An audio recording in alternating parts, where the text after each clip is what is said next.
நான் ஒரு கிராமப்புற மாணவி, என்னால நகரப்புற மாணவியோட போட்டி போட முடியுமா? மாணவர்கள் உங்களுடைய உரிமைகளை தெரிந்து கொள்ள வேண்டும். பாதுகாப்புங்கிறது வெறும் உடல் மனம் சம்பந்தப்பட்டதுல மரியாதை சம்பந்தப்பட்டது. ரிசர்வேஷன் ரைட்ங்கிறது சமூகத்துல சமத்துவத்தை ஏற்படுத்துறது தான். வருங்கால மருத்துவர்கள், பொறியாளர்களாக கனவுகளோடு இங்கு அமர்ந்திருக்கிறீர்கள். உங்கள் கனவுகளை வழிகாட்டுதல் மற்றும் உங்கள் கனவுகளை அடைய, லட்சியத்தை அடைய உங்களுக்கு வரி group of international group of academy உங்களுக்கு உதவி செய்து கொண்டிருக்கிறது. குரு இல்லாதது குருட்டாட்டம் சொல்லி சொல்லுவாங்க.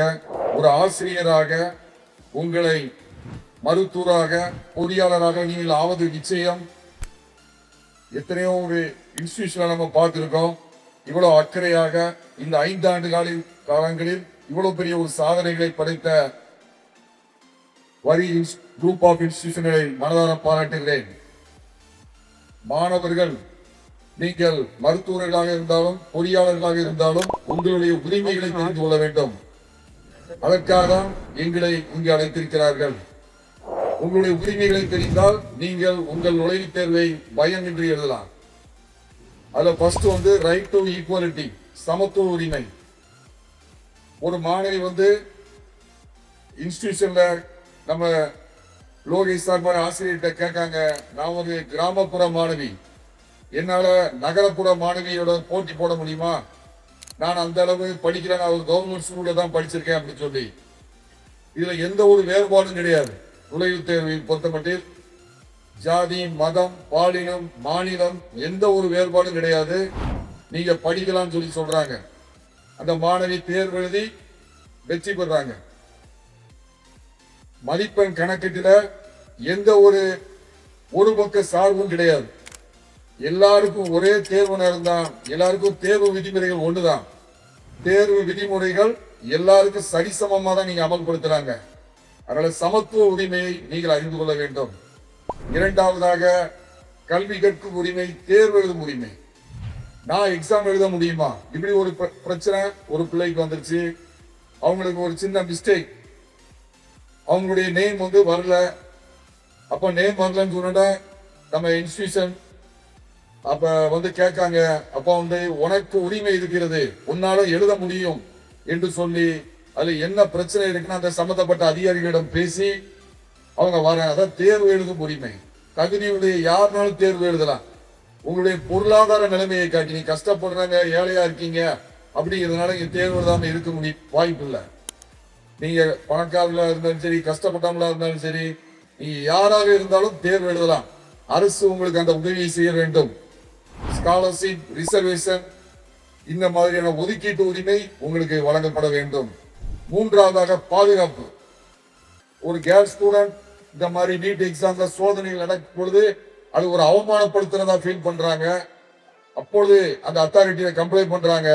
நிறைய கேர்ள்ஸ் ஒன்று சேர்ந்து கம்ப்ளைண்ட் பண்ணும்போது என்ன நடக்கு அப்படின்னா, கேர்ள்ஸ்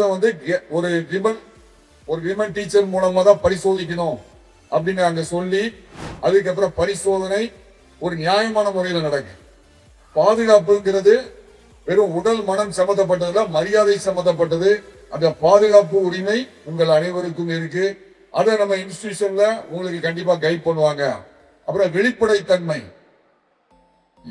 தேர்வு முடிவுகள் அனைத்தும் வெளிப்படையாக இருக்கணும். ஆன்சர் கீ வழங்கப்படணும். ஆன்சர் கீ தவறாக இருந்தால் அதை அப்செக்ஷன் பண்ணக்கூடிய உரிமை உனக்கு இருக்கு. தேவைப்பட்டா கோர்ட்ல கூட போய் உன்னுடைய உரிமை நீ பெற்றுக் கொள்ளக்கூடிய உரிமை இருக்கிறது. எந்த ஒரு பயமும் தேவையில்லை. அதை உங்களுக்கு நீங்கள் கற்றுத் தருவார்கள்.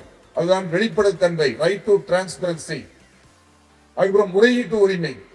உங்களுடைய நேம் வரல, நீங்க நல்லா தான் எக்ஸாம் எழுதிருக்கீங்க அப்படின்னா வெயிட் பண்ணுங்க. நேம் வரலன்னு சொல்லி நீங்க வருத்தப்பட தேவை கிடையாது.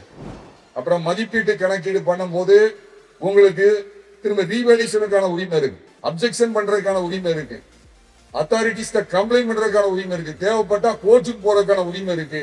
இதெல்லாம் இன்ஸ்டிடியூஷன் மூலமா சொல்லி கொடுக்காங்க, ஆசிரியர்கள் சொல்லி கொடுக்காங்க. அந்த மாணவி மீண்டும் தேர்வு எழுதி தன்னுடைய உரிமையை நிலைநாட்டி கொண்டாங்க. அதான் முறையீட்டு உரிமை, ரைட் டு அப்பீல். இறுதியாக உங்களுக்கு பாத்தீங்கன்னா சீட் கவுன்சிலிங் அலாட்மெண்ட் எல்லாமே வெளிப்படைத்தன்மையாக இருக்கணும்.